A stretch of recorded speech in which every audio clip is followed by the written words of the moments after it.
Police commissioner Shri Vadodara સાહેબના હુકમ માર્ગદર્શન હેઠળ હાલમાં જે ટ્રાફિક સુરક્ષા માસ શરૂ થઈ રહ્યો છે એ રોડ સેફ્ટી મંથ અનુસંધાને જે કાર્યક્રમો કરવાના છે જેમાં આગામી જે ઉત્તરાયણ આવી રહી છે એ ઉત્તરાયણને ધ્યાનમાં રાખી અને જે વાહન ચાલકો છે સ્પેશિયલી ટુ વ્હીલર્સ એ લોકોને ગળામાં દોરી ના આવી જાય એના માટે આ જે સેફ્ટી રોડ છે એ બધાને પ્રતિક રૂપે લગાવી આપવાની અમે લોકોએ શરૂઆત કરી છે કે જેના કારણે લોકો જાગૃત થાય અને જાતે પણ લગાવે અને આપના માધ્યમથી એનજીઓઝને પણ હું આહવાન કરીશ કે તેઓ પણ આ મુહિમમાં જોડાય અને જે સુરક્ષા છે ટુ વ્હીલર્સ ચાલકોની એમની સુરક્ષામાં વધારો થાય.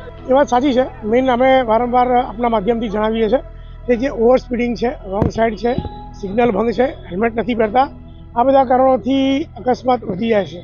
તાજેતરમાં એક બનાવ બન્યો જેમાં રોંગ સાઈડથી ઓવરટેક કરવામાં બનાવ બન્યો. રોંગ સાઈડથી ઓવરટેક કરવી એ એક જાતનું અકસ્માતને આમંત્રણ છે. તો આપણા માધ્યમથી અગાઉ પણ અમે કહી ચૂક્યા છીએ તે પ્રમાણે તમામ ટ્રાફિકના નિયમોનું પાલન કરવું જોઈએ અને પોતાની અને અન્ય નાગરિકોની સુરક્ષાને ધ્યાનમાં રાખવું જોઈએ. દરેક ટુ વ્હીલર ચાલકોએ હંમેશા હેલ્મેટ પહેરીને વાહન ચલાવવું જોઈએ. તે પોતાની સેફટી માટે જ છે. ઉત્તરાયણ નજીક આવી રહી છે તો દરેકે પોતાની સેફટી માટે ગળામાં દોરો ના વાગે એ માટે દરેકે સેફટી ગાર્ડ લગાવીને ટુ વ્હીલર ચલાવવું જોઈએ. તો દરેકને વિનંતી કરું છું કે સેફટી ગાર્ડ લગાવી દે. ટ્રાફિક પોલીસ બહુ સરસ કામગીરી કરી રહી છે. વડોદરા શહેર ટ્રાફિક પોલીસ દ્વારા આ નવતર પ્રયોગ કરવામાં આવે છે જે ખૂબ જ સરાહનીય છે અને ખૂબ યોગ્ય છે.